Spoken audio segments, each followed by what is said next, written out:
OK, donc là maintenant on a vu le climat, on a vu les facteurs naturels qui ont une influence sur le climat. Dans cette vidéo, on va explorer euh, le fait que le climat change d'une région à l'autre et comment on peut classifier les différentes régions selon leur climat, comment on peut comparer les climats d'une région à une autre. Alors, au début de l'histoire, vraiment, les premiers scientifiques, Aristote, a divisé la Terre en trois grandes zones climatiques, selon la distance de l'équateur. Alors, du tropique de Capricorne jusqu'au tropique de Capricorne jusqu'au tropique du Cancer, alors ça c'est de 23,5 degrés au sud jusqu'à 23,5 degrés au nord, on a appelé ça la zone tropicale. Puis là, du tropique du Cancer jusqu'à à peu près 66 degrés au nord et du tropique de Capricorne jusqu'à 66 degrés au sud, on a appelé ça les zones tempérées. Puis les zones au nord puis au sud extrême, c'est les zones polaires. C'est vraiment comme ça qu'Aristote a décidé de diviser la Terre. Mais ce que les gens ont vu éventuellement, c'était que c'est une région dans la zone tempérée au Californie sera très différente de le climat en Espagne ou du climat en Chine. Donc, vraiment juste diviser le climat en trois zones ne nous donnait pas beaucoup d'informations sur les différentes régions climatiques. C'était quand même très très général. Donc les gens ont essayé de voir comment est-ce qu'on pourrait mieux définir le climat de différentes zones. Donc là, les gens ont inventé quelque chose qui s'appelle un climatogramme. Puis un climatogramme, c'est un diagramme qui montre des données sur le climat d'une région spécifique. Puis généralement, il faut qu'avoir au moins 30 ans de données pour avoir un bon climatogramme. Puis un climatogramme va montrer la température et la précipitation dans le même diagramme. Là, je vais vous montrer, voici un exemple d'un climatogramme pour Toronto. Donc les barres en vert, les grands barres en vert, ça représente les précipitations. Puis les précipitations, l'échelle des précipitations est à droite de ton climatogramme. Alors on peut voir de mois en mois le montant de précipitation à laquelle on peut s'attendre. Puis ce climatogramme représente la période de 1981 à 2010. Alors on a un bon 30 ans là-dedans. Puis la précipitation, rappelez-vous, c'est la pluie et la neige. Donc c'est comme ça qu'on a quand même beaucoup en décembre, puis également beaucoup en juillet. C'est la pluie ou la neige, l'un des deux. Puis là, les lignes représentent la température.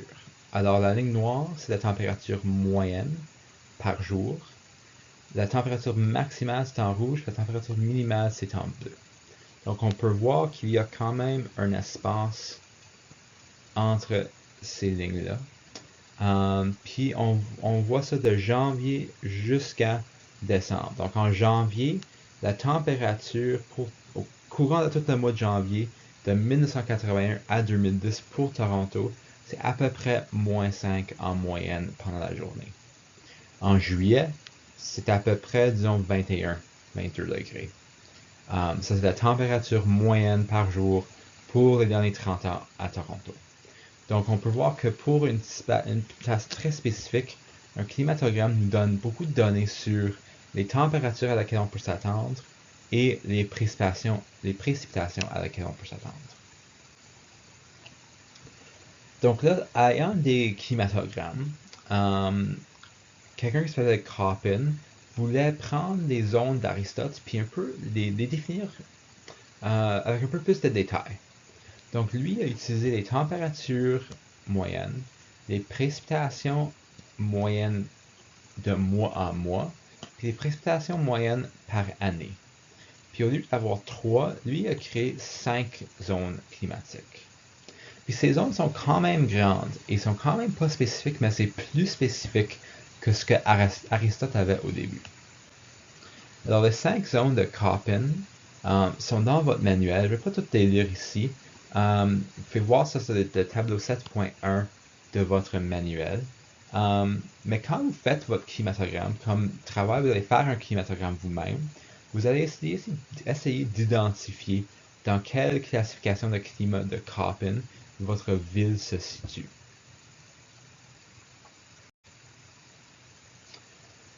Alors là, pour même mieux définir les régions climatiques, les gens ont créé ce qui s'appelle des biomes. Puis les biomes, c'est basé sur non juste le climat, mais aussi la végétation et les animaux qui se trouvent dans une région. Alors, il y a 8 biomes. Et le graphique ici nous aide à définir le biome selon la température et les précipitations. Alors, si par exemple, par année, tu reçois 200 cm de précipitation, puis la température, c'est, disons, 20 degrés Celsius, on se retrouve ici, puis on se retrouve dans le biome de forêt tropicale humide. C'est comme ça qu'on peut trouver nos biomes à partir du climat, mais la végétation et les animaux vont aussi informer le choix du biome. Puis le Canada, c'est super divers dans le fait que nous avons tous les biomes sauf les forêts tropicales au Canada. Alors, parmi les 8 biomes au monde, on peut retrouver 7 des 8 biomes au Canada. Puis dernièrement, on a pris les biomes, puis on les a divisés même plus en écozones et en écorégions. Alors, un écozone, c'est une collection de régions qui ensemble forment un biome. Puis chaque écozone est séparée par une barrière. Donc un océan, un désert, des montagnes, il y a quelque chose de physique qui sépare les écozones à l'intérieur d'un biome. Puis les écorégions, c'est même plus divisé que les écozones. Alors, un écozone va donner plusieurs écorégions.